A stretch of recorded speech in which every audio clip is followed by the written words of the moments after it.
पहले तो मैं आप पत्रकार बंधुओं का हार्दिक स्वागत वंदन अभिनंदन है। और दूसरा सबसे बड़ी बात, जो हमारे देश के यशस्वी प्रधानमंत्री जी हैं, भाजपा ने ही सोचा, ये और किसी पार्टियों ने नहीं सोचा। आज से पहले भी पार्टियां थी, लेकिन ये 33% के बारे में जो पार्टी ने सोचा वो हमारे देश के यशस्वी प्रधानमंत्री और भारतीय जनता पार्टी ने सोचा कि 33% देना चाहिए, 33% देना चाहिए।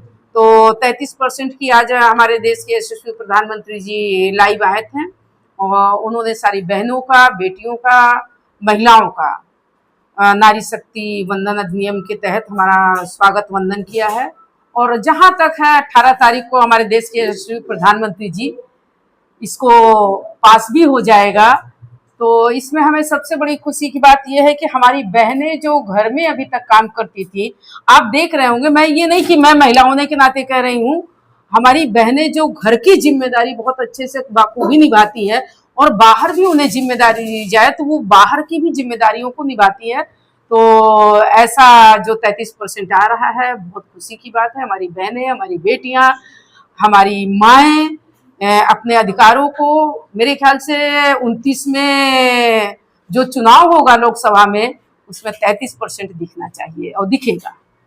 अभी एक नारी की सुरक्षा, देखिए, जब हम लोग माँ के गर्भ में बेटियां होती हैं तभी से कुछ कुदरती देन होता है कि बेटे और बेटियां, जो दादी और बड़े लोग कहते थे कि लागत है फलाने के मेहरारू के बिटिये होई, तो कुछ भगवानी वो रहता है कि बेटियों को गर्भ से ही एहसास हो जाता है माँ को कि बेटी ही होगी। बेटी जैसे ही होती है, बड़ी होती है, तो चूल्हा चौका वो खेलने लगती है। और बेटा होता है तो वो नहीं, ना उन सिलाई बिनेगा, ना तो खिलौना खेलेगा, ना खाना पकाइया खेलेगा। तो हमें जन्म से ही पता नहीं क्यों भगवान का भी कुछ देन रहता है, कुछ माँ का, कुछ बाप पिता का, कुछ भाइयों का भी, हम लोगों को जो जिम्मेदारी निभाते हैं। फिर हमारी एक उम्र होती है तो हमको शादी कर दिया जाता है। जिस घर में हम शादी होके जाते हैं वहां की भी जिम्मेदारी निभाते हैं। बाखूबी महिलाएं ससुराल की, मैके की जिम्मेदारी निभाते हुए, घर की जिम्मेदारी निभाते हुए, राजनीति हो चाहे वो आप अभी क्रिकेट का कह लीजिए, किसी भी क्षेत्र में, पढ़ाई के क्षेत्र में, सभी क्षेत्र में हमारी बेटियां बहुत अव्वल आ रही हैं और बहुत अच्छे से अपनी जिम्मेदारियों को निभाएंगी। जो जिम्मेदारी दी जाएगी, मैं आपके सामने जीता जागता उदाहरण हूँ। मुझे जिला अध्यक्ष की जिम्मेदारी दी गई है और मैं उस जिम्मेदारी को निभा भी रही हूँ, घर का भी, परिवार का भी निभा रही हूँ।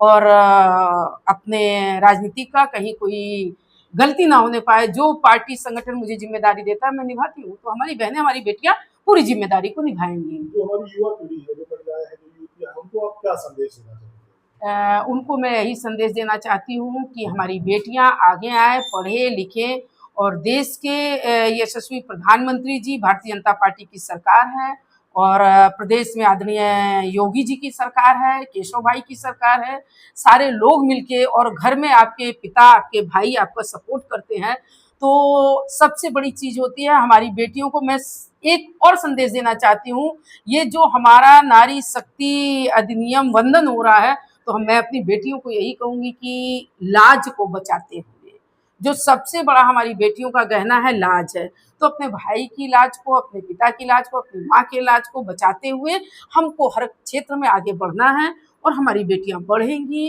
आगे नाम भी कमाएंगी। निश्चित तौर पर अगर कटरा पार्क की बात करें, बहुत बड़ा इलाका है और ऐसे में ये जो अधिनियम है, किस तरीके से इसको प्रसारित करेंगे आप? किस तरीके से? देखिए, गांव में तो थोड़ा टफ होता है, लेकिन गांव में इजी भी ये होता है कि हम किसी भी बहन के यहाँ, जब चुनाव आता है उसके बाद भी, मैं 2012 से जा रही हूँ, उसके बाद भी, उसके पहले भी बहनों से मिल लेते हैं। गांव में बहुत इजी होता है कि महिलाएं जो है बहुत सीधी सादी होती हैं बेचारी, कई लोग तो उनको गलत भी सिखा देते तो वो मान जाती है। लेकिन हमारा जो है, जो हमारी पार्टी ने हमको समझाया है कि आपको बहनों के पास जाना है, गांव में जाना है, बेटियों को समझाना है, पढ़ लिख के। जब सरकार आपको 33% दे रही है, तो आप आने वाले समय में जहां 33% आएगा तो हमारी बेटियां कैसे आगे बढ़े, उनको समझाना है।